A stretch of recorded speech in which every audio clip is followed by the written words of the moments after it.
오늘 아침 메시지 제목은 그분이 당신을 넘어지지 않게 지켜주십니다입니다. 그분이 당신이 넘어지지 않게 지켜주실 것입니다. 사실 이것은 지난주 메시지의 연속입니다. 지난주에는 그분은 하셨고 계시며 하실 것이다라는 제목으로 메시지를 전했습니다. 우리의 구원에 대해 이야기했습니다. 지난주 메시지를 놓치셨다면 저희 유튜브 채널 시카이나 워십 TV에 가셔서 꼭 시청하시길 권합니다. 그분은 하셨고 계시며 하실 것입니다. 그분이 당신을 구원하셨습니다. 이것은 믿음으로 말미암는 칭의에 관한 것입니다. 우리가 죄를 회개하고 우리의 삶을 그리스도를 따르는데 헌신할 때 그분은 우리를 의롭다고 선언하십니다. 이 부분은 지난주에 다뤘습니다. 그것이 바로 구원의 첫 번째 부분입니다. 우리는 죄의 형벌에서 구원받았고 의롭게 되었습니다. 우리는 지옥에 가지 않습니다. 우리가 그 길을 계속 간다면, 왜냐하면 단순히 주님을 영접하고 아무렇게나 살아도 된다는 것이 아니기 때문에, 만약 그렇게 산다면 당신은 하나님의 나라에 들어가지 못할 것입니다. 예수님께서 말씀하셨습니다. 끝까지 견디는 자가 구원을 얻으리라. 그러므로 우리는 믿음으로 의롭게 됩니다. 그리고 나서 우리는 우리의 영혼을 그리스도의 형상으로 변화시키는 구원의 여정을 시작합니다. 그것이 바로 하나님의 영광입니다. 우리가 모두 구원받은 것은 단지 지옥에서 벗어나는 티켓을 얻고 지옥에 가지 않게 해주신 하나님께 감사하기 위해서만이 아닙니다. 지옥은 누구도 원치 않을 만큼 끔찍합니다. 말할 수 없이 고통스러우며 그 고통은 영원히 지속됩니다. 지옥에 있는 사람들은 죽기를 간절히 바라지만 죽을 수 없습니다. 지옥의 가장 큰 후회는 구원받을 기회가 있었음을 아는 것입니다. 그들은 자기 뜻만 고집하며 하나님의 뜻을 거부해 그 기회를 놓쳤습니다. 그래서 성경은 지옥의 사람들이 고통 속에 울부짖으며 이를 간다고 말합니다. 그리고 성경은 그들의 고통이 영원 무궁토록 계속된다고 말합니다. 그래서 우리가 의롭게 될 때 우리는 그 고통에서 벗어나게 됩니다. 그 다음 우리는 예수님을 따르는 길을 계속 걷게 되고 그것을 성화라고 부르는 과정이 있습니다. 하나님께서 우리에게 주실 수 있는 가장 위대한 것은 우리를 변화시키시고 우리 안에 모든 사랑과 성령의 열매를 심어주시는 것입니다. 그리고 우리를 그리스도와 같게 만드시는 것입니다. 하나님의 아들이신 예수 그리스도는 하나님의 영광이십니다. 그분의 인격, 그분이 누구신지 그분의 성품과 본성은 곧 하나님의 영광입니다.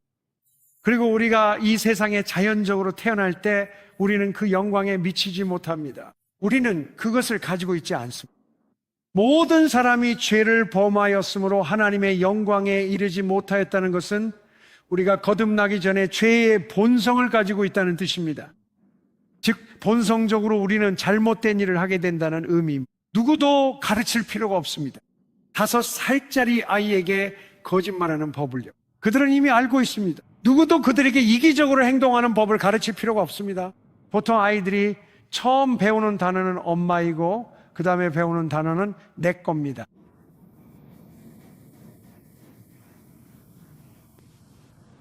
성경에 따르면 어리석음이 아이의 마음에 묶여 있다고 합니다.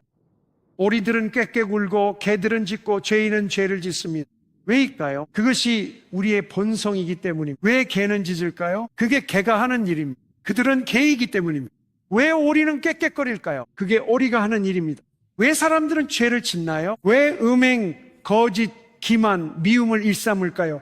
교만과 이기심이 가득한 본성 때문입니다. 우린 회개하고 거듭나야 합니다. 하지만 거듭남은 우리 안에 하나님의 나라의 씨앗을 심어줍니다.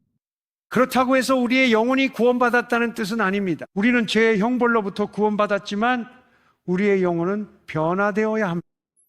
나쁜 것을 내보내고 좋은 것을 받아들이기 위해서입니다. 그것은 하나의 과정입니다. 그 과정에는 우리의 협력이 필요합니다. 그래서 그것을 성화의 과정이라고 부릅니다. 그것을 영혼의 구원이라고도 합니다. 한 번 믿는 사람이 거듭나서 지옥에서 구원받으면 이제 그들의 영혼이 구원받아야 합니다. 많은 그리스도인들이 자신의 영혼을 구원받지 못합니다. 그리고 그들 중 일부는 여정 중에 구원을 잃어버리기도 합니다. 그들은 처음에는 의롭게 시작하지만 계속 나아가지 않기 때문에 계속 나아가지 않고 세상의 마음을 빼앗깁니다. 죄와 육신의 마음을 빼앗기기도 합니다. 그리고 결국 죽을 때쯤에는 지옥에 가게 됩니다. 그래서 우리는 올바른 길을 계속 가야 합니다. 끝까지 견디는 자가 구원을 받게 됩니다.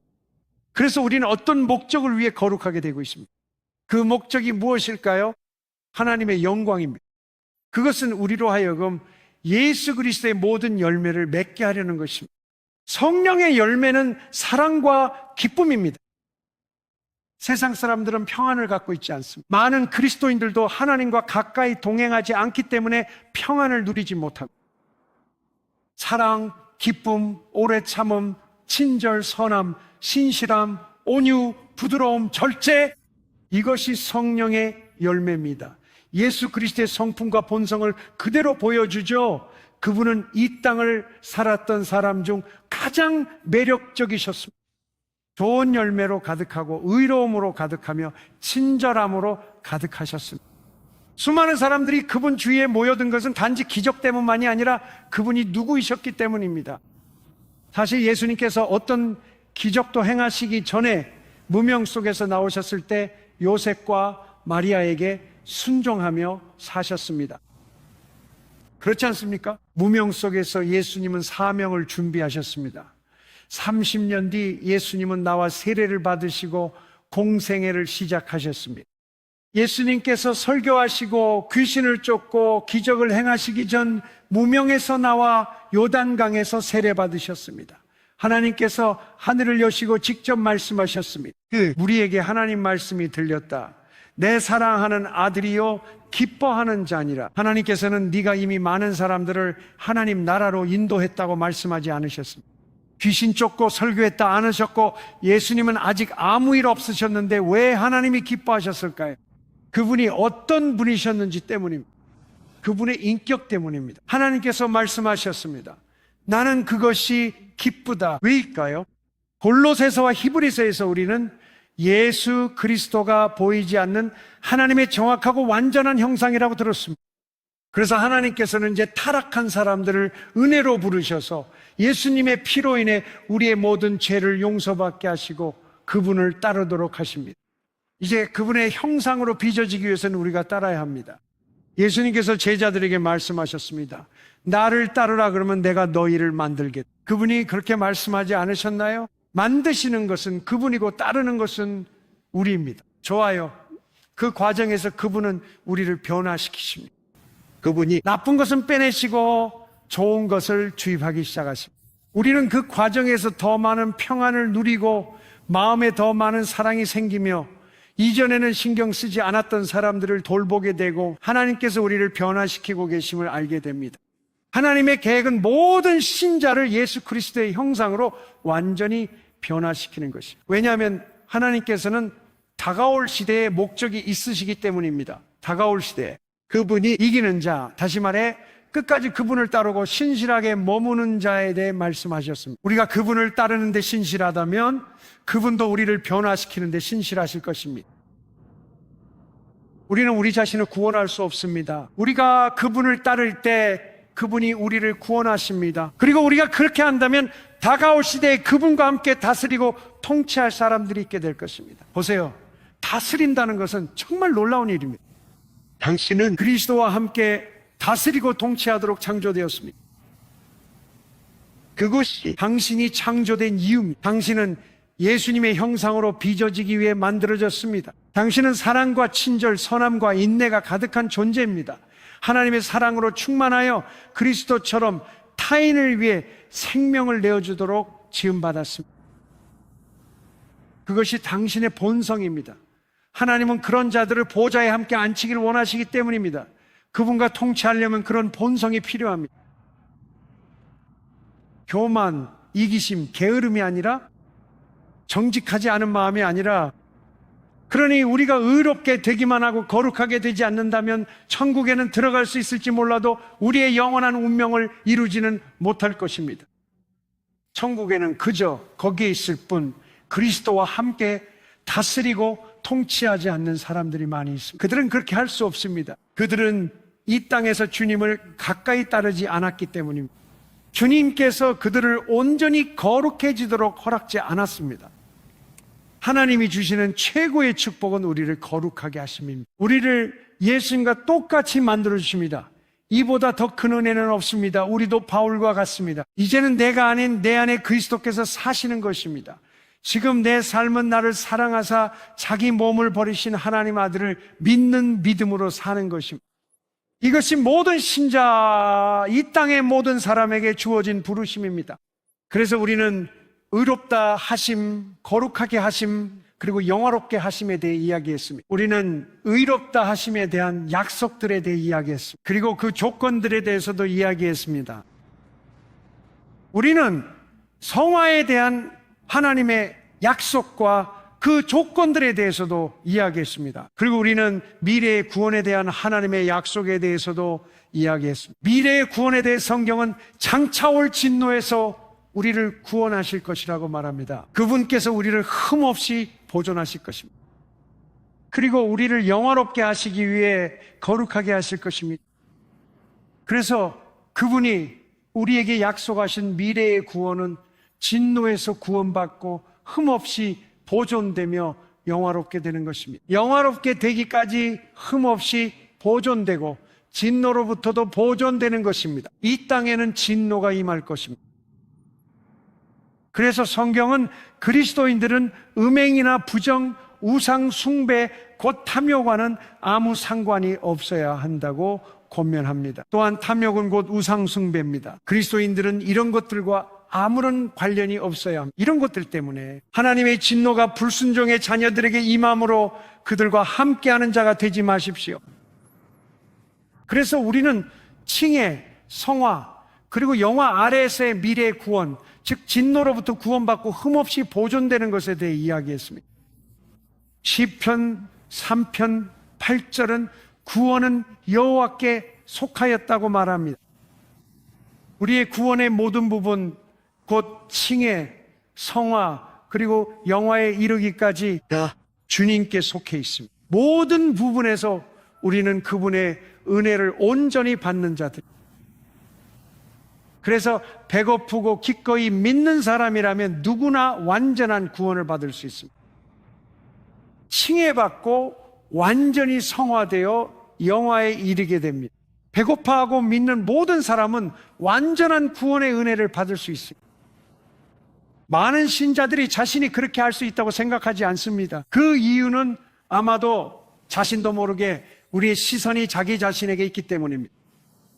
많은 신자들이 나는 결코 완전한 성화에 이를 수 없을 것 같다고 생각하는 이유는 의식적으로든 무의식적으로든 자신의 능력으로 그것을 측정하기 때문입니다.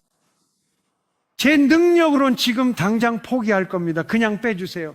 가망 없음을 알기에 이사야 45장 22절에서 주님은 구원을 받으라고 말씀하셨죠. 나는 하나님이요 다른 이가 없기 때문입니다. 그래서 우리가 칭의를 위해 주님을 바라볼 때 주님께서 우리를 의롭게 하십니다. 우리가 성화를 위해 주를 바라볼 때 성화해 주십니다. 영화까지 지키고 보존하시길 바라면 그리하십니다. 진노에서 지켜 흠없이 영광에 이르게 하실 분은 그분입니다. 이것이 바로 복음입니다. 오늘 우리는 우리를 보존하시겠다는 하나님의 약속을 살펴보겠습니다. 넘어지지 않게 지켜 흠없이 세우시는 것, 이것이 오늘 아침 메시지 제목입니다. 그분께서 여러분 안 넘어지게 지켜주실 겁니다. 하나님께서 여러분이 넘어지지 않게 지켜주시길 원하는 분이 얼마나 되십니까? 자, 손 들어보세요. 이제 하나님께서 그것을 약속하셨습니다. 우리는 그 약속을 살펴보고 또 그 조건들도 살펴볼 것입니다. 구원의 목적은 영원 구원입니다. 하나님은 모든 사람을 위해 이를 뜻하셨고 믿는 자에게 의롭고 거룩하게 보존될 은혜를 주셨습니다. 그분이 우리에게 그걸 주셨어요. 맞습니다. 이 부분은 간단히 짚고 넘어가겠습니다. 우리는 지난주에 이 말씀을 살펴보았습니다. 하나님을 원하시는 분이 얼마나 되십니까? 여러분이 예수님이 오실 때나 아니면 여러분이 죽을 때 둘 중 먼저 오는 때에 하나님 앞에서 완전히 흠없이 거룩하게 되기를 원하십니까? 자, 조건입니다.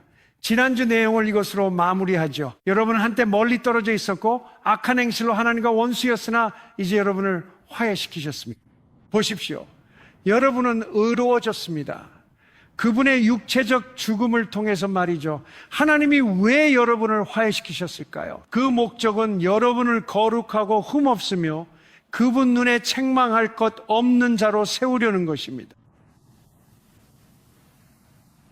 주님, 저도 참여하겠습니다. 좋습니다. 여기 조건이 있습니다.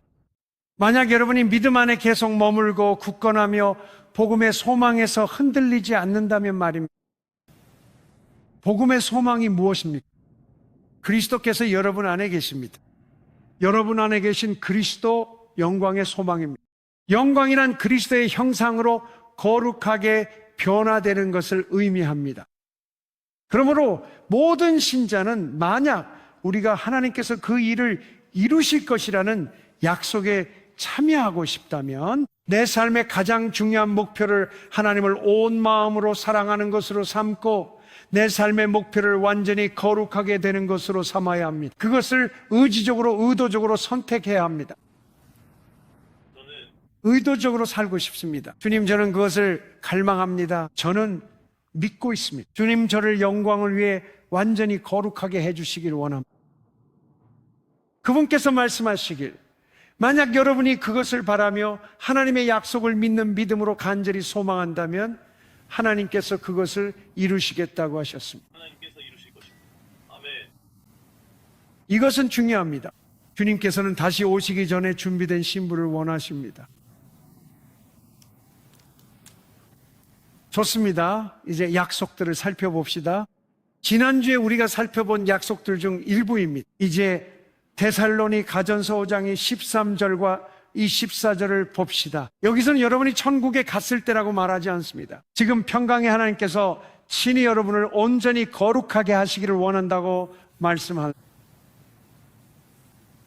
그래서 여러분께 질문이 하나 있습니다. 하나님께서 여러분을 거룩하게 하시고 짓는 죄를 이길 은혜를 주실까요? 하나님께서는 어떻게 그것을 이루실까요? 하나님의 말씀과 성령으로 그것을 이루십니다. 하나님은 요한복음 17장 17절에서 예수님이 진리로 그들을 거룩하게 해달라 기도하신 대로 행하십니다. 그 말씀은 진리입니다. 에베소서 5장 26절도 그리스도께서 교회를 사랑해 자신을 주셨고 말씀으로 씻어 거룩해 하셨음을 말합니다. 야고보서 1장 21절은 영혼을 구원할 심겨진 말씀을 온유함으로 받으라고 말합니다. 그는 신자들에게 이 편지를 씁니다. 의롭다함을 받아서도 영혼은 구원받아야 합니다. 그는 말하길 영혼이 구원받는 법은 이렇습니다라고 했습니다. 온유함으로 말씀을 받으십시오. 말씀으로 씻으십시오. 이제 우리의 구원을 이루어가는 과정은 씨앗을 심는 농부와 다르지 않습니다.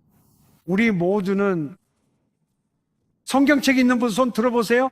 우리 모두에게 성경이 주어졌습니다. 우리 대부분은 유튜브에서 설교를 시청하는 방법도 알고 있습니다. 우리 모두 책을 읽을 수 있죠. 대부분은 그렇지 않나요? 그러니까 우리 모두는 모든 것에 접근할 수 있습니다. 이 성경, 하나님의 말씀은 썩지 않고 영원한 하나님의 씨앗이라고 불립니다. 성경에 따르면 우리가 거듭난 것은 썩지 않는 말씀의 씨앗을 들음으로써였습니다. 하나님의 말씀은 썩지 않는 씨앗입니다. 예수님께서 말씀하셨습니다. 천국은 씨를 뿌리는 사람과 같다고요. 어떤 씨앗은 새들에게 빼앗겼습니다. 그게 답니다. 사람들이 이해하지 못해서 마귀가 그것을 가져가도록 내버려 두었기 때문에 귀신들이 그것을 가져갔습니다. 어떤 씨앗은 돌밭에 떨어졌습니다. 그곳은 흙이 얕았습니다. 고난이 오자 그들은 넘어졌습니다. 나는 고난을 겪으려고 한 게 아니었어요. 나는 솜사탕 복음을 기대했거든요. 당신은 잘못된 것을 선택한 겁니다. 만약 그런 걸 믿는다면 고난이 올 때 당신은 넘어질 것입니다. 그리고 어떤 사람들은 그것을 받아들였고 흙도 있었지만 인생의 걱정거리들 우리 모두가 가지고 있는 것들이 있었습니다. 청구서, 아이들, 직장, 일, 여가 이런저런 것들이 그들을 압도해서 씨앗을 마음에 계속 심는 데에 부지런할 수 없게 만들었습니다. 하지만 예수님께서는 어떤 씨앗은 좋은 땅에 떨어져 열매를 맺었다고 말씀하셨습니다. 예수님은 이것이 하나님 나라라고 하십니다. 좋은 땅의 씨앗은 착하고 좋은 마음을 뜻합니다. 그분은 예수님께서 선하고 고귀한 마음이라 하셨죠. 즉 마음이 바치며 씨앗은 하나님이 우리를 거룩하게 하려 쓰시는 도구입니다. 성령님은 말씀을 살리시고 마음을 새롭게 하며 책망에 정결케 하십니다. 예수님은 착하고 좋은 마음에도 결실의 차이가 있다며 어떤 이는 30배, 60배 열매를 맺는다 하셨습니다. 어떤 이는 100배의 열매를 맺었습니다. 우리 모두는 100배 열매를 목표로 해야 합니다. 이제 제가 이렇게 묻는다면 그냥 이렇게 말해 봅시다. 수천 가지의 약속과 계시로 가득한 이 성경이 바로 하나님의 말씀의 씨앗입니다. 주 예수 그리스도께서 이 땅에 육신을 입고 계셨을 때 우리가 그분의 육신을 나사렛 예수라고 불렀죠. 하지만 그 육신 안에는 말씀이 육신이 되어 계셨습니다. 이 말씀의 모든 것이 한 사람 안에 구현되었습니다. 곧 그리스도 안에 아버지의 성품과 본질 그리고 정확한 형상이 나타난 것입니다. 보십시오. 그분이 바로 말씀이 육신이 되신 분입니다. 이것이 바로 말씀입니다. 이 말씀은 성령의 감동으로 옛날에 거룩한 사람들에게 주어진 것입니다. 예수님께서 성경을 인용하셨습니다. 그분은 성경 구절을 인용하셨습니다. 직접 인용하시거나 언급하셨습니다. 신약에서만 75번 이상이나 그렇게 하셨습니다. 그분은 성경을 결코 변하지 않고 오류가 없는 하나님의 말씀이라고 언급하셨습니다. 그분은 성경은 폐할 수 없다고 말씀하셨습니다. 그분의 삶 자체가 성경에 따라 사라졌습니다. 그분은 기록된 대로 이루어지게 하려고 우리가 예루살렘으로 올라가자고 말씀하셨습니다. 그분은 기록된 대로라고 말씀하셨습니다. 사람들이 그분께 질문을 하면 그분은 오히려 읽어본 적이 없느냐라고 되물으셨습니다. 그래서 예수님은 자신의 삶을 말씀에 따라 사셨고 우리도 그 말씀을 읽고 알고 그 안에서 행하기를 기대하셨습니다. 이제 이 말씀은 씨앗입니다. 이제 여기 있는 모든 사람이 100에이커의 땅을 가지고 있다고 가정해 봅시다. 넓은 땅이 있고 그곳에는 물도 있습니다. 알겠죠? 그리고 여기 있는 모든 사람에게 500파운드의 씨앗이 주어집니다. 이제 여러분은 얼마나 많은 수확을 거둘 수 있을까요? 그것은 각 사람에게 달려 있습니다. 우리가 땅을 갉기 위해 얼마나 많은 시간이 걸릴까요? 씨앗을 심는데 얼마나 시간이 걸릴까요? 흙에 물을 주는데 얼마나 시간이 걸릴까요? 그것을 지켜보고 잡초를 뽑는데 얼마나 시간이 걸릴까요? 새들로부터 그것을 보호하는데 얼마나 시간이 걸릴까요? 악마적인. 그리고 어떤 사람들은 이렇게 말할 수도 있습니다. 알아요? 저는 이 작은 20피트 곱하기 20피트만으로도 만족해요. 나는 100에이커가 있지만 이 정도면 만족합니다. 그게 그들이 할 일입니다. 그게 그들이 얻게 될 것입니다. 다른 누군가는 나는 훨씬 더 많이 하고 싶어라고 말할 것입니다. 나는 50에이커를 할 거야. 또 다른 사람은 나는 75에이커에 심을 거야 라고 말할 것입니다. 또 다른 사람은 나는 가능한 모든 에이커에 심을 거야 라고 말할 것입니다.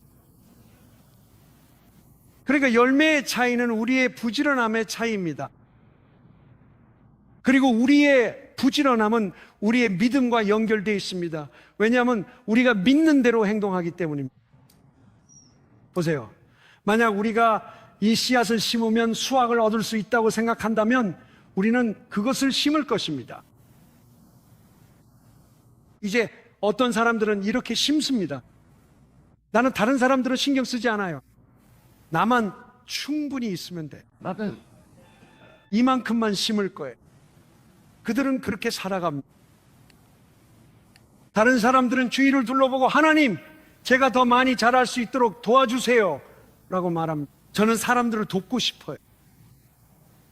저는 사람들을 돕고 싶어요. 저는 더 많이 갖고 싶어요. 보세요. 예수님은 그의 온 삶을 통해 오셨습니다.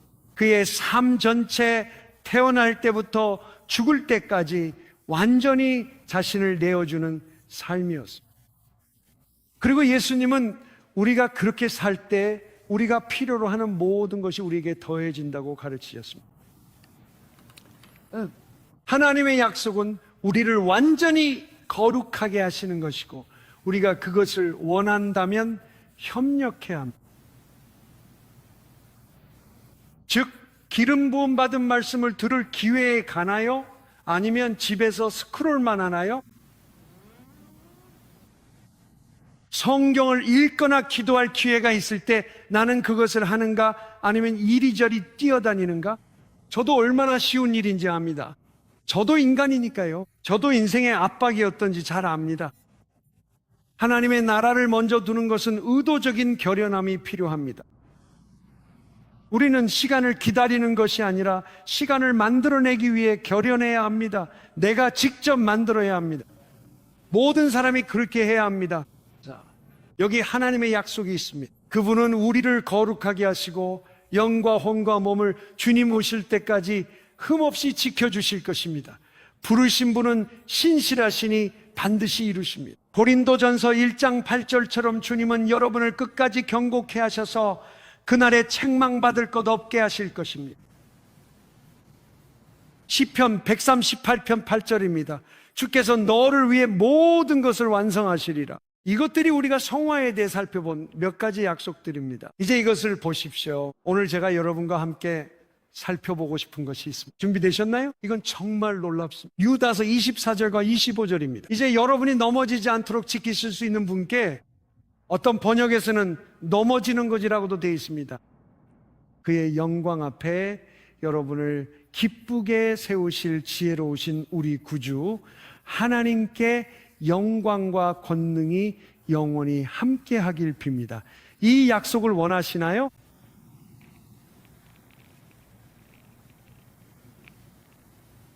제가 다시 한번 읽겠습니다. 이건 마치 등심 스테이크를 한 입 베어 무는 것과 같습니다. 이번에는 한 입 더 먹겠습니다. 여러분을 실족지 않게 하시고 그 영광 앞에 흠없이 기쁨으로 세우실 유일하신 구주 하나님께 영광과 위엄과 권세가 영원히 있을지어다. 놀랍게도 하나님은 제 목소리를 듣는 모든 이에게 말씀하십니다. 내가 너희를 실족지 않게 끝까지 지키리라. 나는 너희의 평생 동안 매일 너희를 지킬 수 있다. 너희 인생의 끝에 너희를 내 보좌 앞 흠없이 세우리라. 무엇으로? 넘치는 기쁨으로. 넘치는 기쁨으로. 하나님께서 모든 쓰레기를 제거하시고 사랑과 거룩함을 채워주시는 것보다 더 기쁘고 복된 일이 있을 수 있을까? 그런 일은 있을 수 없습니다. 거룩하게 된 것보다 더 복되고 기쁜 상태는 없습니다. 이제 또 다른 약속이 있습니다. 준비되셨나요? 방금 읽었습니다. 그분은 여러분을 완전히 거룩하게 하실 것입니다. 그렇다면 조건이 무엇일까요? 많은 사람들이 화를 냅니다. 하나님이 여러분을 완전히 거룩하게 하실 수 있다고 말하기 시작하면 비록 성경에 그렇게 쓰여 있어도 그들은 화를 냅니다. 당신이 누구라고 생각합니까? 피로 구속받은 자입니다. 그분의 손 안에 있습니까? 그분의 작품입니까? 입양된 자입니까? 하나님의 가족으로 예수님의 피와 성령으로 거듭난 자입니다. 나는 그분의 작품입니다. 제가 대단한 사람이라고 생각하지 않습니다. 저는 그분의 구원의 수혜자라고 생각합니다. 얼마나 위대한 구원입니까? 저를 죄의 형벌과 그 권세에서 구원해 주셨습니다. 이것이 예수님께서 다시 오시기 전에 반드시 재발견되어야 할 것입니다. 하나님은 준비된 신부를 얻으실 겁니다. 우리 의지로 되는 게 아닙니다. 우리는 할 수 없지만 그리스도를 따르며 약속을 믿음으로 이 일을 해낼 겁니다. 베드로후서 1장처럼 보배로운 약속을 통해 신의 성품에 참여하게 됩니다. 그래서 여러분도 그것이 무엇인지 알고 싶으시겠죠? 질문해 주셔서 기쁩니다. 베드로후서 1장 1절입니다. 시몬 베드로 예수 그리스도의 종이자 사도입니다. 그가 자신을 사도 베드로라고 부르지 않는 것에 주목하세요. 사도는 직함이 아니라 직무 설명입니다. 다시 그는 먼저 자신을 종이라고 부릅니다. 동일하게 귀한 믿음을 얻은 자들에게 보냅니다. 여기서 얻은이라는 단어는 우리가 그것을 선물로 받았다는 뜻입니다.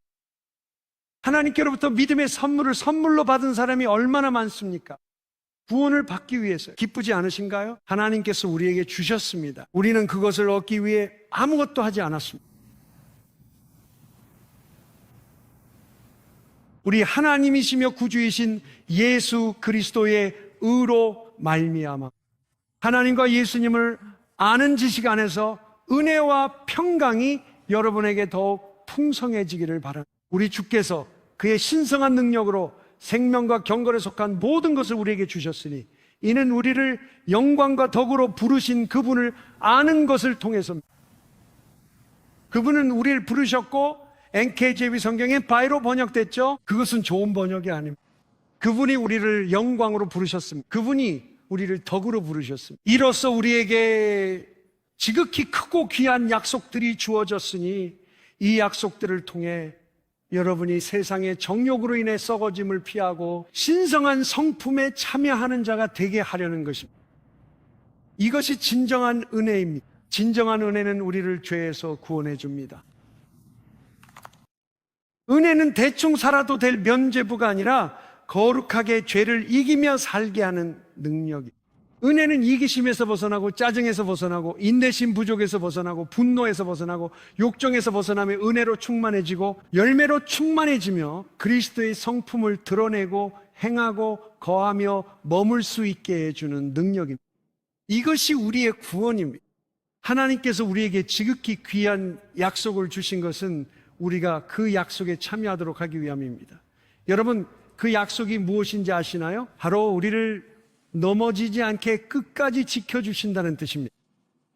사람들은 어디에 있습니까? 사역자는 어디 있죠? 많은 것이 드러나고 있습니다. 수십 년간 넘어지지 않는 사역자들은 어디 있나요? 그분 안에 거하며 넘어지지 않는 그리스도의 몸은 어디 있나요? 하나님, 우리가 어찌할지 가르쳐 주소서. 여기에 답이 있습니다. 바로 이 이유 때문입니다. 그 이유는 무엇일까요? 베드로후서 1장 5절을 보면 그분께서 우리를 영광과 덕으로 부르셨다고 합니다. 모두 함께 말해봅시다. 나는 영광과 덕으로 부르심을 받았다. 영광이란 무엇입니까? 그것은 죄의 반대입니다. 잘 보십시오. 모든 사람이 죄를 범하였으므로 하나님의 영광에 이르지 못하였느니라. 우리가 성화될 때 우리는 다시 영광으로 부르심을 받는 것입니다. 영광은 그리스도의 본성입니다. 알겠습니까? 자, 잘 보십시오. 바로 이 이유 때문에 하나님께서 우리가 신성한 성품에 참여할 수 있도록 이 놀라운 약속들을 주셨으니 저를 따라오세요. 모든 힘을 다해 모두 함께 모든 일하고 말해봅시다. 여러분의 믿음에 더하십시오. 덕을 덕에, 지식을 지식에, 절제를 절제의 인내를, 인내의 경건을, 경건의 형제 우애를, 형제 우애의 사랑을 더하십시오. 이제 여러분이 주목하셨다면 이 모든 성품들은 서로 위에 쌓여집니다. 디모데전서 1장 5절은 계명의 목적이 사랑이라고 말합니다. 그런 이게 시작하세요. 잘 보세요. 먼저 부지런히 하십시오. 그리고 여러분의 믿음에 더하십시오. 덕을 더하고 그 다음에 지식을 더하고 그리고 절제를 실천하십시오. 그 다음에는 인내를 그리고 경건을 더하십시오.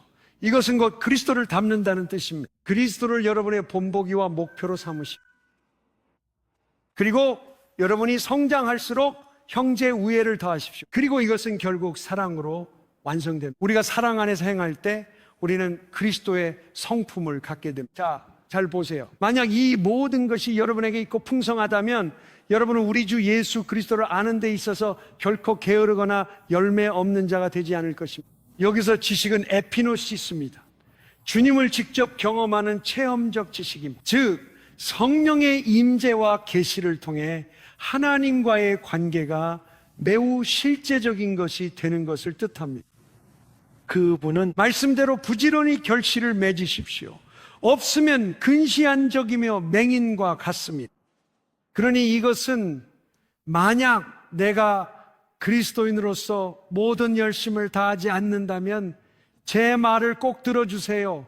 그리고 모두 잠시 저를 봐주세요. 라는 의미입니다. 만약 내가 믿는 자로서 내 믿음의 덕, 지식, 절제, 인내, 경건, 형제, 사랑을 더하는데 모든 열심을 다하지 않는다면 성경은 내가 눈이 멀었다고 말합니다.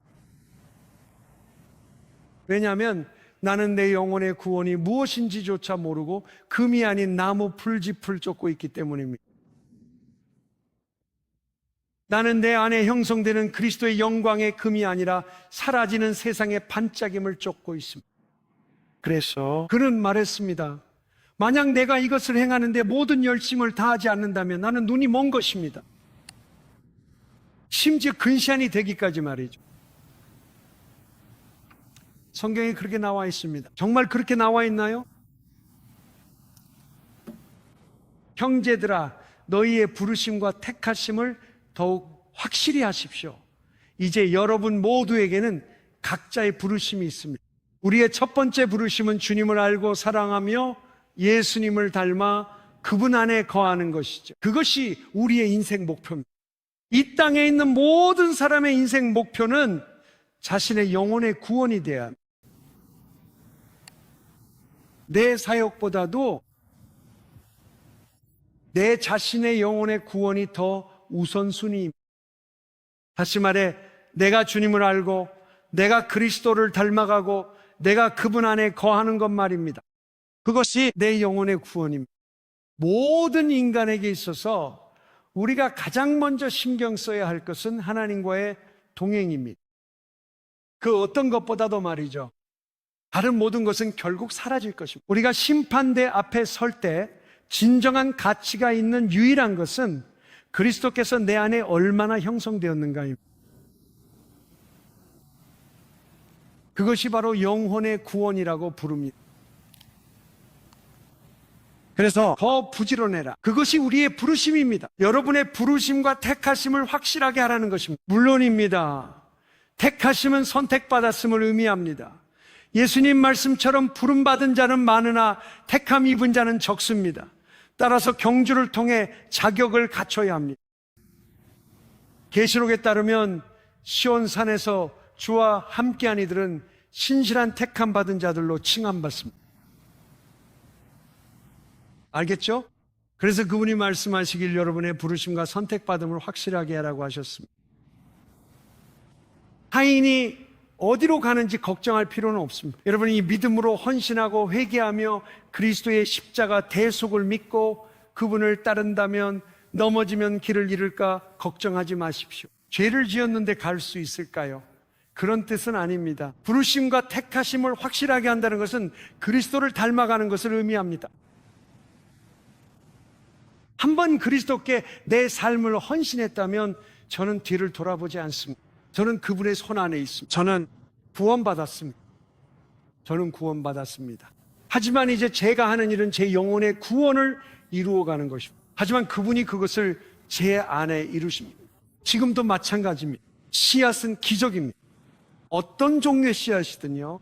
제가 전에 말한 적이 있습니다. 저는 살구를 정말 좋아합니다. 복숭아도 좋아합니다. 예전에 저희 집에는 살구나무가 있었습니다. 제 아내는 정말 관대한 사람입니다. 그녀는 무언가를 나눠주는 것을 좋아합니다. 아무튼 거기에는 더 나음이라는 게 없습니다. 아니요. 하지만 제가 말했듯이 예전에는 살구나무가 있었습니다. 우리의 기적은 파티오에서 나눈 이야기입니다. 멜린다는 매일 아침 그곳에서 기도합니다. 우리는 그 이야기를 나눴습니다. 한번 생각해 보세요. 씨앗 하나에 과수원이 들어있습니다. 누가 이 기적을 설명할 수 있을까요? 누가 씨앗이 어떻게 씨앗을 심으면 그 씨앗의 기적이 무엇인지, 씨앗이 무엇을 하는지 설명할 수 있나요? 씨앗을 흙에 심습니다. 씨앗은 흙을 복숭아로 바꿉니다. 솔직히 말해보세요. 목사님, 이게 얼마나 기적적인 일인가요? 그런데 이게 하룻밤 사이에 일어날까요? 제게 마법에 콩이 있다면 그렇죠. 아니면 잡초일 수도 있죠. 지금은 잡초. 보도블록 틈새를 깨끗이 치우고 비료와 물을 주고 꽃을 심어도 자라지 않을 겁니다. 하지만 잡초가 생기면 내일이면 그만큼 자랄 겁니다. 그것들이 악마라고 설명해 주세요. 잡초는 악마의 징조이다. 자, 이것이 기적일까요? 더 많은 건가요? 한번 생각해 보세요. 네, 씨앗은 흙을 아름다움으로, 위엄으로, 그늘로 바꿉니다. 새들은 그곳에 둥지를 틀고 먹이를 만듭니다. 그게 어디서 온 걸까요? 하나님이 씨앗을 설계하실 때 그것도 설계하셨습니다. 그리고 그 씨앗은 또 다른 씨앗을 만듭니다. 열매를 얻으면 상쾌하게 하고 에너지를 주고 영양을 주는 열매뿐만 아니라 또 다른 씨앗도 얻게 됩니다. 이제 100개의 씨앗을 갖게 된 거죠. 이것이 바로 하나님의 말씀입니다. 이것이 하나님의 말씀이 우리 마음에 뿌려지는 것입니다. 성경은 그것이 썩지 않는 것이라고 말합니다. 말씀은 거룩함을 낳습니다. 우리가 말씀을 믿고 붙들며 나아갈 때 주의 말씀은 내 발에 등불이자 길에 빛입니다. 내가 말씀 안에서 믿고 선포하며 묵상하고 기도할 때, 즉 말씀 안에 살 때 그 말씀은 초자연적입니다. 그것은 하나님의 말씀이라는 초자연적이고 썩지 않는 씨앗입니다. 그것은 그리스도의 성품을 만들어낼 것입니다. 내 역할은 무엇일까요? 그 씨앗을 흙에 두고 물을 주고 새들로부터 지키는 것입니다. 그게 전부입니다. 그리고 그것을 믿으세요. 그 말씀 안에서 걸으세요. 형제들아, 더욱 힘써 너희 부르심과 택하심을 굳게 하라. 베드로후서 1장 10절입니다. 이를 행하면 결코 넘어지지 않으리라. 좋아요. 바로 그겁니다. 모든 말은 두세 증인의 입으로 확정되어야 합니다. 유다서 24, 25절입니다. 여러분을 지켜 영광 앞에 세우실 지혜로우신 하나님께 영광과 권능이 영원하길 빕니다. 아멘. 보십시오. 하나님은 당신을 죄에서 지키고 흠없이 보존하십니다. 내가 너를 내 앞에 큰 기쁨으로 세울 수 있다. 완벽하군요. 좋아요, 주님. 저도 그 대열에 넣어주세요. 하나님께서 말씀하셨습니다. 내 믿음의 덕을, 지식과 절제를, 인내와 경건을, 형제 우애와 사랑을 더하도록 힘써라. 이런 것들이 있으면 너는 하나님을 아는데 게으르지 않고 열매 맺는 자가 될 것이다. 내 부르심과 택하심을 확실히 하도록 힘써라. 이런 것들을 행하면 결코 넘어지지 않을 것입니다. 자, 잘 보세요. 만약 그리스도인이 아니고 그 안에 하나님의 영이 없는 사람을 본다면 그런 일을 하는 사람들도 있다는 것을 알 수 있습니다. 그들은 덕을 실천하려고 노력합니다. 그들은 불교나 뉴에이지 등 타 종교인으로서 선행을 실천하지만 그들 안에 그리스도는 없습니다. 지식을 쌓으며 덕을 세우고 인내하며 경건을 본받을 수 있습니다. 평생 할 수는 있어도 거듭나지 않으면 초자연적인 일은 안 일어납니다. 하나님 영이 여러분 안에 계셔야 열매를 맺습니다. 그러니까 우리는 우리의 행위로 구원받는 것이 아니지만은 행위 없이도 구원받는 것은 아닙니다. 성경은 두려움으로 이루라 합니다. 하나님이 여러분 안에서 뜻을 두고 행하시기 때문입니다. 저는 성령이 너무나 강하게 임하는 곳에 이르고 싶습니다. 제 삶의 사랑과 기쁨, 평안이 너무나 강하게 자리 잡아서 제가 넘어질 수 없을 정도가 되길 원합니다. 그러려면 저는 이렇게 해야 합니다. 저는 부지런해져야 합니다. 정직하게 말씀해 주세요, 목사님. 보세요. 이런 가르침들은 숨겨져 있었습니다. 마귀가 그리스도 몸에서 이를 숨겼다 믿으며 땅에서 성숙한 몸이 일어남을 원치 않아서죠. 성령의 충만함 속에 거하는 몸 말입니다. 마귀는 그것을 원하지 않습니다. 그래서 수십 년 동안 그 방탕한 은혜를 퍼뜨리고 모두에게 가르쳐 온 것입니다. 사람들이 이런 종류의 가르침에 끌리는 이유는 그들이 게으르기 때문입니다. 그리고 단지 게으르기 때문만은 아닙니다. 저는 사람들만을 탓하는 것이 아닙니다. 목회자들의 잘못이기도 합니다. 제 말은 앞으로 사역자들도 있을 것이고 저도 그럴 것입니다. 사랑으로 진리를 말하는 목회자는 손에 피를 묻히게 됩니다. 성경이 많은 이에게 선생되지 말라 한 이유입니다. 우리는 2배의 책임을 지며 엄격한 심판을 받게 됩니다. 우리는 주님의 백성을 준비시키고자 사랑 안에서 하나님의 온전한 진리와 뜻을 전해야 합니다. 자, 그래서 뭐죠? 그건 어렵지 않습니다. 이건 할 수 있는 일입니다. 누구나 부지런할 수 있습니다. 하나님은 완벽을 바라지 않으세요. 우리 한계를 아시죠? 하나님은 제 무능함을 아십니다. 그저 원하시는 건 최선을 다하는 부지런함 뿐입니다. 부지런히 추구하는 것입니다. 즉, 내 마음과 내 가치관을 이 방향으로 향하게 하는 것입니다. 이것을 추구하는 것입니다. 저는 지식, 절제, 인내, 경건, 형제를 추구하고 궁극적으로 하나님의 사랑으로 충만해지는 것을 목표로 삼고 싶습니다. 내 마음에 남는 것은 오직 하나님을 사랑하고 사람을 사랑하는 것뿐이길 원합니다. 그것이 목표입니다. 그것이 구원입니다. 하나님께서 은혜로 우리를 그 자리로 이끄실 때 우리의 영혼은 구원을 받습니다. 우리는 그리스도 안에 거하는 삶을 살 수 있습니다. 요한일서 4장 16절, 하나님은 사랑이십니다. 사랑 안에 거하면 하나님과 하나 됩니다. 좋아요. 증인이 둘이 있군요. 셋째를 보죠. 하나님이 여러분을 안 넘어지게 지켜주실까요? 전이 모든 걸 완벽할 필요는 없어요. 최선만 다하면 돼요. 부지런하려고 노력하는 것, 그리고 성경을 읽는 것, 그것이 지식입니다. 그리고 덕을 실천하는 것, 아무도 보지 않을 때 옳은 일을 실천하는 것, 그것이 덕입니다. 그것을 인내하며 지속하는 것. 경건함이란 그리스도를 본받고 그분의 발자취를 따르며 그분처럼 되려고 노력하는 것입니다. 경건함 형제, 우리 모두 그것이 무엇인지 알고 있습니다. 친절하며 마음이 부드럽고 서로를 용서하세요. 하나님께서 그리스도 안에서 여러분을 용서하신 것처럼 말이에요. 그냥 놓아주세요. 사람들을 끝까지 몰아붙이지 마세요. 친절하게 행동하세요. 형제를 가지세요. 그리고 이 모든 것이 결국 사랑으로 귀결되게 하세요. 사랑 안에 거하는 자는 하나님 안에 거합니다. 사랑 안에 거하는 법을 요한은 배웠습니다. 그는 배웠습니다. 요한은 그리스도 안에 온전히 거하게 되었습니다. 어떻게 알 수 있을까요? 성경을 보면 알 수 있습니다. 요한일서 4장 17절에서 요한은 가룟 유다를 제외한 제자들에 대해 말합니다.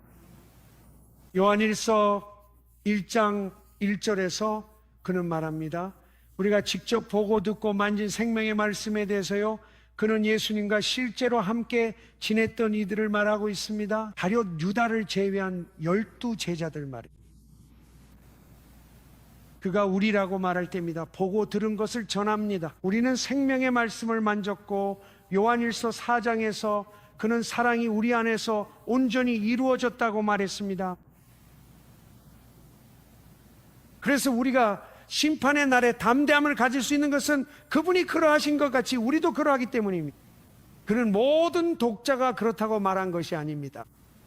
누구나 그분 같지는 않습니다. 사랑이 온전해야 비로소 그분처럼 됩니다.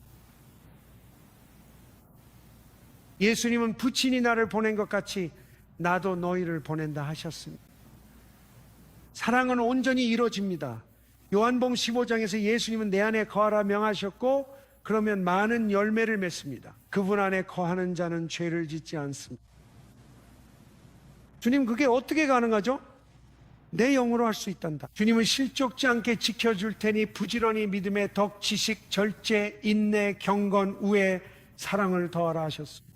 주님 뭘 하겠어요? 그분 말씀은 최선을 다하렴 나머진 내 몫이다. 하나님은 여러분 안에서 자기의 기쁘신 뜻을 따라 소원을 두고 행하게 하십니다. 나는 존 웨슬리의 삶을 충분히 연구해 보았습니다. 나는 존 웨슬리가 이것을 실천하며 살았다고 믿습니다. 그가 그리스도 안에 끊임없이 거하는 경지에 이르렀다고 믿습니다. 그와 함께 걸었고 그를 알았던 사람들의 증언이 있습니다. 사람들은 존 웨슬리와 함께 있으면 마치 예수님과 함께 있는 것 같았다고 말했습니다. 그래요. 그가 야외에서 조지 휘트필드처럼 설교할 때 목소리에 초자연적인 기름 부으심이 있었습니다. 마이크 없이도 수만 명의 군중이 그의 목소리를 들었습니다. 그는 사람들을 뒤로 보내 나무에서 내려오라고 말했고 다 내려와야 설교를 시작하겠다고 했습니다. 사람들은 보려고 나무 위로 올라갔습니다. 하지만 그가 설교하자 100야드 밖에 사람들도 쓰러졌고 나무 위 사람들도 떨어졌습니다.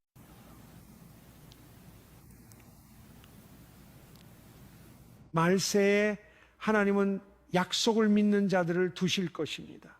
우리의 의지나 능력 때문이 아니라 하나님의 성품에 참여하게 됩니다. 난 아무것도 없고 무능하지만 그리스도 안에서 모든 것을 할 수 있습니다. 나에게 힘을 주십니다.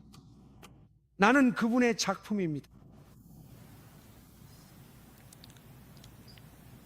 좋아요. 또 다른 간증을 살펴봅시다. 두 명의 증인이 있습니다. 준비되셨나요? 먼저 요한복음 2장입니다. 저는 이 시간이 정말 즐겁습니다.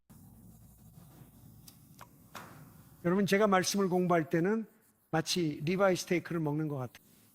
그것도 18온스 훈제 리바이를 먹는 기분이죠. 그리고 그걸 다시 나눌 때는 마치 한 번 더 먹는 것과 같습니다.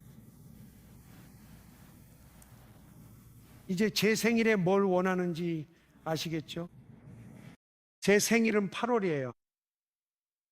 저한테 스테이크는 사오지 마세요. 여러분, 자신에게 하나 사세요. 여러분, 자신에게 스테이크를 사세요. 좋아요. 이제 이 말씀을 볼게. 요한일서 2장입니다. 여러분, 사랑받는 요한이 주님을 알았다고 믿으시나요? 그는 말했습니다. 빛 가운데 있다며 형제를 미워하면 여전히 어둠 속에 있는 것입니다. 잠깐만요. 다시 설명할게요. 요한일서 1장 5절입니다. 요한은 하나님은 빛이시며 어둠이 없다고 말했죠. 어떻게 알았을까요? 예수님과 함께 했기 때문입니다. 그는 빛을 보았습니다. 그는 빛을 만졌습니다. 그는 빛의 소리를 들었습니다. 그는 빛을 손으로 만졌습니다. 그리고 나중에 밤모섬에서 빛이신 예수님께서 영광 가운데 그에게 나타나셨고 요한은 죽은 사람처럼 쓰러졌습니다. 요한은 하나님은 빛이시라고 쓸 수 있었습니다. 그분 안에는 어둠이 전혀 없습니다. 이제 요한이 이렇게 말했습니다. 하나님께서는 베드로가 말한 것처럼 우리를 어둠에서 그의 놀라운 빛으로 부르고 계십니다. 하나님께서는 말씀하시길 나는 타락한 인간들을 원하노라 하십니다. 나는 그들의 죄를 위해 죽고 내 피로 그들의 죄를 씻어줄 것이다. 내 지시를 따르면 그들을 내 영광으로 이끌어 나와 함께 빛 가운데 살게 된다. 그들은 내 안에 나도 그들 안에 거하며 예수님 같은 자녀가 되리라. 내 영으로 충만해 내 성품과 본성 선함과 능력을 지닌 자들, 이것이 우리의 부르심입니다. 이제 잘 보세요. 자신이 빛 안에 있다고 하면서 형제를 미워하는 자는 지금까지도 어둠에 있는 것입니다. 하나님은 빛이십니다. 즉 빛이 하나님의 본질이라는 뜻입니다. 누군가 저에게 물었습니다. 하나님이 영이신데 어떻게 본질이 있을 수 있나요? 영적인 본질이 있습니다. 우리는 육신적인 생각으로는 그것을 이해하지 못합니다. 하나님은 영적인 본질이 있으십니다. 그러니까 그것이 바로 하나님을 이루는 것입니다. 그분의 본질은 빛입니다. 성경은 하나님을 빛이라 칭하며 요한일서 4장 16절은 그 본성이 사랑임을 말합니다. 하나님은 누군가를 사랑하지 않을 수 없습니다. 그것이 하나님의 본성입니다. 하나님은 자신의 본성을 거스를 수 없습니다. 그래서 가장 타락한 죄인조차도 사랑받는 존재입니다. 마이클, 그것이 하나님의 본성입니다. 하나님은 사랑이십니다. 하나님은 빛이십니다. 우리가 사랑 안에서 더 많이 행할수록 하나님의 빛이 더 많이 나타납니다. 사랑을 더 많이 할수록 얼굴은 더 밝아집니다. 사랑을 더 행할수록 활력과 기쁨이 더 커집니다. 왜일까요? 주님의 임재 안에는 기쁨이 충만하기 때문입니다. 그분의 오른편에는 영원한 즐거움이 있습니다. 우리가 사랑 안에서 행할 때 우리는 빛 안에서 행하는 것입니다. 시편 36편에 보면 그분의 비단에서 우리가 본다고 말씀합니다. 그래서 빌립보서 1장 9절에서 11절의 기도는 하나님께서 여러분을 사랑 안에서 더욱 풍성하게 하시기를 바란다는 것입니다. 여러분의 사랑이 지식과 분별력이라는 비단에서 더욱 풍성해지기를 바랍니다. 사랑 안에서 자랄수록 분별력과 지식을 얻습니다. 그의 비단에서 보게 됩니다. 하나님 사랑한다면서 형제 미워하면 어둠 속에 있는 것. 잘 들어보세요. 형제를 사랑하는 자는 비단에 거하며 그 안에는 실족할 이유가 없습니다. 세 구절이 있습니다. 사랑하며 사는 자는 비단에 거하며 그 안에는 걸림돌이 없습니다. 우리가 사랑할 때 어떤 일이 생길까요? 요한복음 15장을 보면 9절과 10절쯤에서 예수님은 제자들에게 명하셨습니다. 예수님은 내가 아버지 사랑 안에 있듯 너희도 내 사랑 안에 거하라며 내 계명을 지키면 내 사랑 안에 거할 것이라 하셨습니다. 보십시오. 여기엔 조건이 있습니다. 내가 아버지의 계명을 지키고 그분의 사랑 안에 거하는 것처럼 말.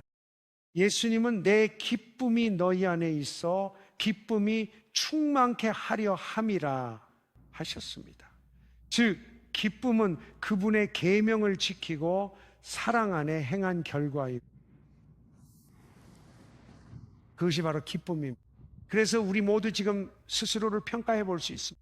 나는 얼마나 기쁨이 있는가? 그리고 만약 충분하지 않다면 이번 주에 주님을 찾으며 이렇게 물어보세요. 주님, 내가 성장해야 할 관계가 무엇입니까? 내가 사랑 안에서 더 성장해야 할 관계는 무엇입니까? 내가 더 사랑해야 할 사람은 누굽니까? 제가 느리게 어렵게 배운 것이 있습니다. 여러분은 그것을 빨리 배울 수 있습니다. 사랑은 미움이 없다는 것, 질투가 없다는 것, 원망이 없다는 것을 의미하지 않습니다. 왜냐하면 저도 예전에는 그렇게 생각했기 때문입니다. 몇 년 전 성경을 읽으며 사랑이란 이런 것이라 생각했어요. 그래. 인내심을 갖고 이렇다면 사랑하는 사람이라 생각했죠. 그래서 누군가 상처를 줬을 때 화내지 않기로 했습니다. 원망하지 않고 사랑하며 살 수 있다고 믿었거든요. 하지만 주님은 저를 바로잡으시며 그건 사랑이 아니다, 미워하지 말라는 것만이 아니다라고 하셨습니다. 사랑은 긍정적인 힘이다. 사랑은 내가 보복하지 않겠다는 의미가 아니다. 사랑은 긍정적인 것이다. 나는 진심으로 최고의 것을 원한다. 제가 제 삶에서 깨달은 것이 있습니다. 기름 부으심이 부족할 때 혹은 하나님의 임재나 기쁨이 부족하면 주님과 단둘이 기도합니다. 주님, 사랑을 더 부어주세요라고요. 하나님 더 사랑해야 할 관계가 있나요? 하나님이 보여주시면 주님 제가 성장하게 도와주세요라고 기도합니다. 좋은 기도문인 데살로니가후서 3장 5절이 주께서 여러분을 하나님의 사랑과 그리스도의 인내로 인도하시길 빕니다. 사랑이 자라면 기쁨으로 기도방과 일상에서 나올 것입니다. 주님의 기쁨으로 생기와 활력이 넘치며 이게 진짜 인생이구나라고 느낄 것입니다. 이게 바로 인생입니다. 이게 있다면 여러분은 부자입니다. 다 가졌어도 이게 없다면 가난한 겁니다. 여러분에겐 하나님의 사랑과 성령의 기쁨이 있습니다. 부자이거나 이게 없으면 가난한 겁니다. 그게 전부입니다.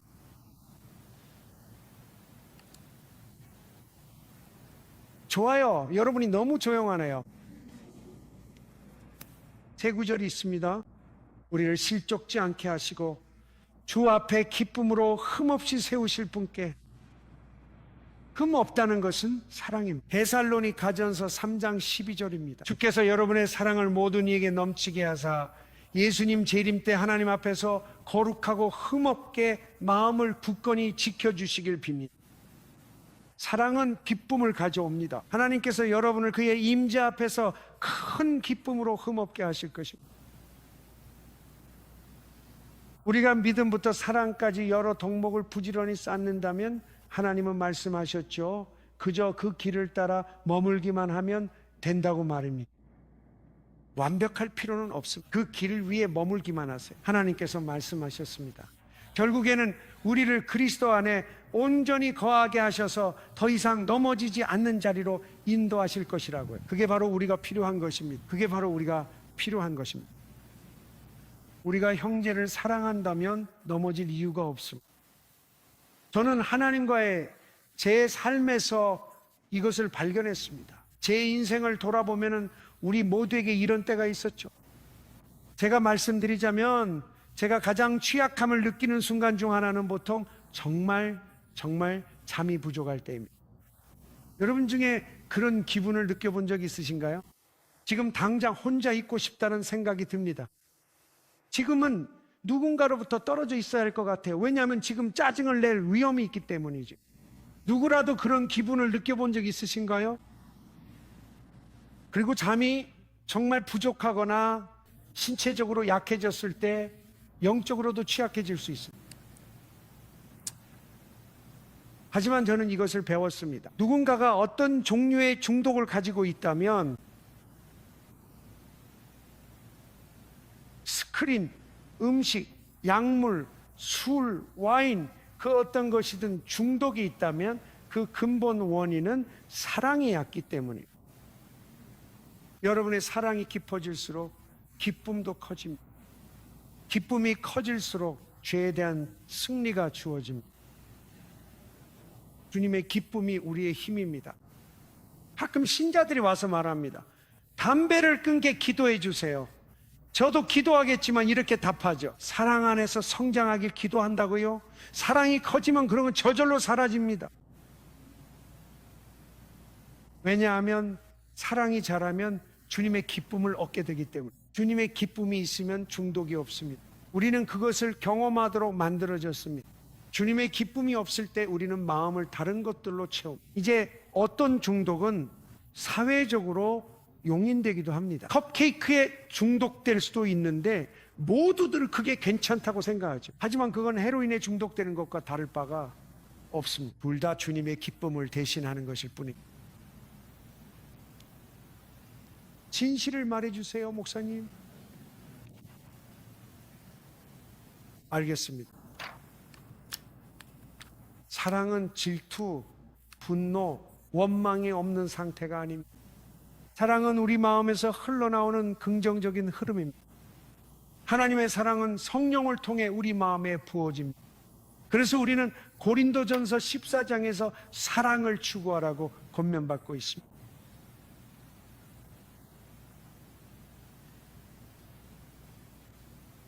다음으로 넘어가고 싶지만 시간이 부족하네요. 힌트 하나 드릴게요. 베드로후서에서 시작되는데요. 넘어지고 싶지 않은 분 계신가요? 전 절대 안 넘어지고 싶거든요. 주님 오실 때 흠없이 서고 싶은 분 계십니까? 주님이 여러분에 대해 이렇게 말씀하시면 어떨까요?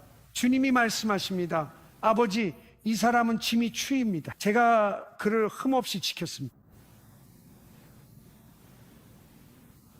주님, 여기 흠없고 거룩한 잭 로즈가 있습니다. 기쁘게 들어오소서. 저것이 내 왕자다. 그것이 바로 하나님께서 우리를 위한 계획입니다. 이 일이 어떻게 이루어질까요? 은혜와 약속을 믿어 성취됩니다. 성경이 강조하는 부지런함은 신실한 열정과 집중을 의미합니다. 여러분 제 말을 꼭 들어주세요. 이제 마무리하겠습니다. 모든 신자들, 혹시 여러분이 이 자리에 있고 제 목소리를 듣고 있다면, 그리고 마음속으로 어떤 분들은 자신이 그렇다는 걸 압니다. 여러분은 기독교 가정에서 자랐을 수도 있습니다. 여러분은 복음을 수없이 많이 들었을 수도 있지만 아직까지 주님 제 마음을 드립니다라고 고백한 적이 없을 수도 있습니다. 여기 제가 있습니다. 이것이 바로 거듭난다는 의미입니다. 아직이라면 지금 하세요. 이미 하셨다면 어떤 소명을 받았던 의사, 교사, 부모 등 무엇을 하든 우리의 가장 중요한 사명은, 감사합니다, 바로 우리 자신의 영혼의 구원입니다. 간호사로 일하신다면 꼭 영혼의 구원을 확인하세요. 여러분이 배관공이든 교사이든 시장이든 무엇을 하든지 간에 가장 중요한 것은 여러분의 영혼이 하나님과 올바른 관계에 있는지 확인하는 것입니다. 여러분의 영혼이 그리스도의 형상으로 변화되고 있습니다. 우리가 해야 할 일은 바로 이것입니다. 아멘. 그러나 하나님께서는 우리가 넘어지지 않도록 지키실 수 있습니다. 그분은 우리를 그분의 임재 앞에 흠없이 큰 기쁨으로 세우실 수 있습니다. 하나님께서는 가장 약한 사람도 가장 강한 성도로 만드실 수 있습니다. 힘이나 능력이 아니라 구원을 위한 그분의 영으로 말미암아 그렇게 하십니다. 시편 3편 8절 구원은 여호와께 속하였나이다. 기도합시다. 주님, 저희가 부지런한 사람이 되게 해주시길 기도합니다. 주님, 저희가 부지런해지기 전에 먼저 주님의 약속을 믿게 해주시길 기도합니다. 주님, 저희가 그 길을 위해 발을 내딛기만 하면 된다고 말씀하셨어요. 부지런함, 덕, 지식, 절제의 길말. 저희가 그 길을 걷기 시작하면 결국 주님께서 저희를 그리스도 안에 굳게 뿌리내리고 거하게 하시는 자리로 인도하실 것입니다. 넘어짐 없는 그곳으로 저희의 몸과 결혼 생활을 인도하소서. 주님, 저희 가족과 자녀들 그리고 저까지 모두 그곳으로 인도해 주소서. 예수님의 이름으로 기도합니다. 이에 동의하신다면 아멘이라고 하십시오. 모두 함께 하나님께 찬양을 올립시다. 걸어